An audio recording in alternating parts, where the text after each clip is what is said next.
to get away whenever things just don't go their way. But BTK, it's a different story. Once they commit, there's almost no way out, especially considering the mobility that Team Vamos has in their hands. Now they're just waiting for the late game, right? It's getting to a point where BTK are the ones waiting for late game.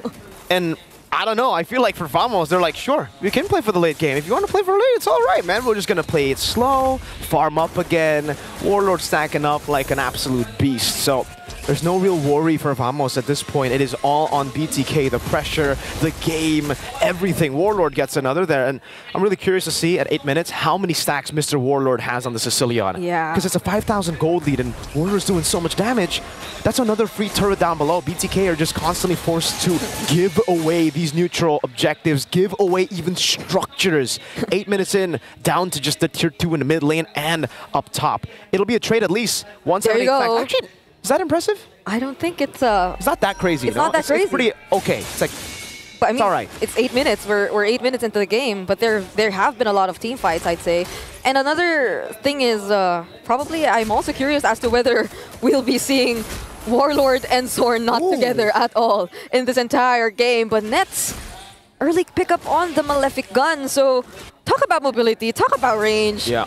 Team Vamos, it seems like they're well equipped to face whatever potential team fight we'll be seeing in the next few minutes. And that was just Vamos who are going to control the neutral objective. Again, BTK don't really have an entry point over here. Oh. Warlord is just chunking Fly Chicken down. It's a tier 1 for a Lord. Not a good trade, but the only trade that BTK can get right now. Mobasane forced to S. Spear of Alpha. Backwards. Nets gets a turret up top too. BTK are just down to their base turrets in both side lanes now. BTK though, how could they defend all of this? Because Mobasane decides to go in and he's just bursted down like that by Team Vamos. And Smooth makes a line for BTK to stay behind. Now you can see the recalls from Vamos. The easy server are roaring in Malaysia. They actually formed the V in Vamos before they spammed all those recalls. And they're just simply waiting for this Lord that they took in their hands. The lane equilibrium isn't that great, so BTK, they might find some ways to deal with this, but I don't know.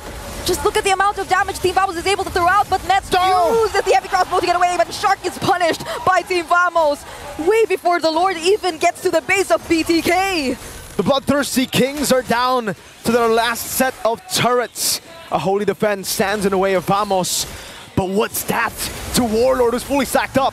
Smooth goes in to revitalize as well. Zone in the back line now. That's going to be Smooth taking a lot of hits. The Lord will be able to get into the vicinity of the turret. Zia goes in for some clear. Not the fastest of clear. The turret will be taken down to the mid lane, and the bottom lane should follow next. Nets heavy crossbow to take it down, and Vamos say, we're good, we're happy. Now we will prolong your suffering. And that's a great showing of discipline from Team Vamos, because BTK clearly, they were ready to go. They were ready to look for a target. That was a concealed play used by Shark, who currently is standing on a 0-3, and that is not a great sign, especially if you aren't able to get the necessary trades out of it.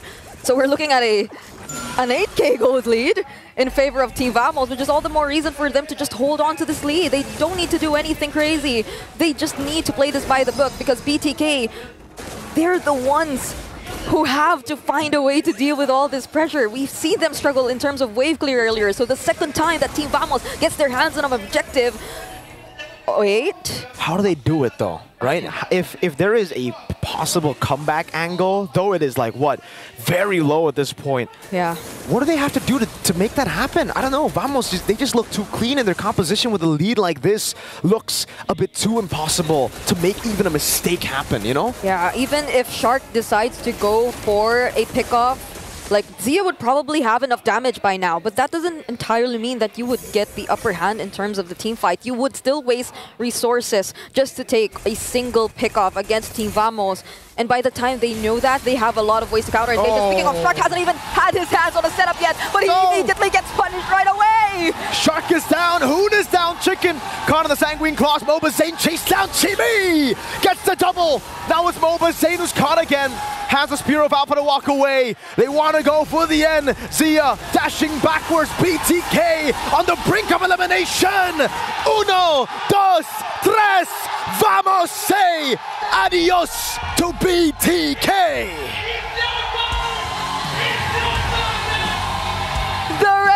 revolution arc continues for the hometown villains, now turned heroes. Vamos indeed for Team Vamos.